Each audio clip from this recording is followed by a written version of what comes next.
Hydrocele एक ऐसी स्थिति है जिसमें अंडकोश में तरल पदार्थ जमा हो जाता है, जिससे उसमें सूजन आ जाती है। यह किसी भी उम्र के लड़कों में हो सकता है, लेकिन नवजात शिशुओं, विशेषकर समय से पहले जन्मे शिशुओं में सबसे आम है। यह एक 19 साल के लड़के का केस है जो हाइड्रोसेल की समस्या से पिछले 2 सालों से बहुत ज़्यादा परेशान था। इस लड़के को चलने फिरने में बहुत ज़्यादा परेशानी होती थी। इसके उल्टे साइड का पार्ट बहुत ज़्यादा बढ़ गया था। इसमें बहुत ज़्यादा पेन भी रहता था। इसे नीचे की तरफ बहुत ज़्यादा भारी भारी और साइज़ बड़ा ज़्यादा लगता था, ज़्यादा बड़ा सा लगता था, जिसमें इसको बहुत ज़्यादा दर्द रहता था। वहाँ बहुत खुजली और जलन भी होती थी और वह पार्ट रेड हो गया था, यानी वहाँ पर बहुत ज़्यादा इन्फ्लामेशन हो गया था। ये यहाँ पर कुछ दिनों से दाने भी उभर आए थे। अब इसमें कुछ दिनों से बहुत ज़्यादा परेशानी बढ़ गई थी, जिसकी वजह से ये लड़का बहुत ज़्यादा परेशान हो रहा था।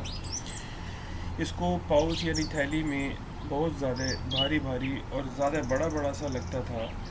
इसको ये परेशानियाँ करीब 1 महीने से ज़्यादा बढ़ गई थी।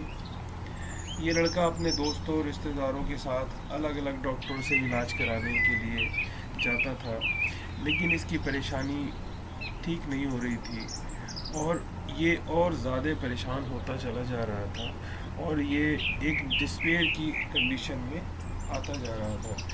इसने बताया कि 2 साल से के पीरियड में इसने काफ़ी ज़्यादा पैसे भी खर्च कर दिए हैं। अलग अलग दवाइयों पे अलग अलग डॉक्टर्स के पास जा रहा था, लेकिन किसी भी चीज़ से इसको आराम नहीं मिल रहा था। फिर किसी से पता करके ये हमारे होलिस्टिक क्लिनिक पर आया और इसने अपनी पूरी समस्या हमें बताई। हमने इसे 2-2 हफ्ते की 2 बार में करके 1 महीने तक दवाइयाँ चलाई।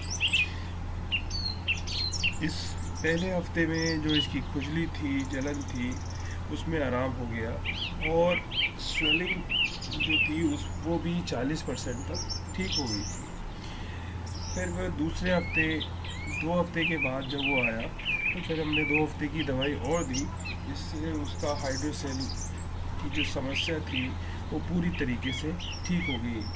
आज 1 साल से ज़्यादा हो गया है। दोबारा इस तरह की कोई भी परेशानी नहीं हुई है और ये लड़का अपनी लाइफ में बहुत खुश है। अभी पिछले 2 महीने पहले इसकी शादी भी हो गई है। पिछले लास्ट क्वार्टर में हमने बहुत सारे त्वचा संबंधी केस सॉल्व किए हैं, जिसमें सोराइसिस, एक्जिमा और विटिलिगो भी 80% तक सॉल्व हो गया है। पुरुषों की यौन समस्याएं, महिलाओं के यौन रोग जिसमें पीसीओडी, पीसीओएस, इरेक्टाइल डिसफंक्शन और बहुत सारी लिकोरिया संबंधित बीमारियां भी हमने ठीक की हैं। इसके अलावा वायरल डिजीज़ जो हैं, आम स्वास्थ्य संबंधी समस्याएं, डेंगू, टाइफाइड, हमने ये ठीक किए हैं। और दीर्घकालीन जो बीमारियां हैं जैसे कि शुगर और थायराइड, ये इस तरह की प्रॉब्लम भी हमने बहुत हद तक लोगों की मैनेज कर दी है और वो अपनी लाइफ बड़े हेल्दी अंदाज में जी रहे हैं माशाल्लाह। नवजात शिशुओं की भी समस्याएं होती हैं और एक कुछ केसेस हमने मिर्गी के और हार्ट से रिलेटेड और लंग से रिलेटेड भी हमने सॉल्व किए हैं। लीवर से रिलेटेड बहुत ज़्यादा क्रिटिकल केस भी हमने सॉल्व किए हैं माशाल्लाह। और जो कॉन्जेनाइटल डिजीज़ होती है जन्मजात वाली, वो भी हमने बहुत अच्छे से सॉल्व की है। Thank you.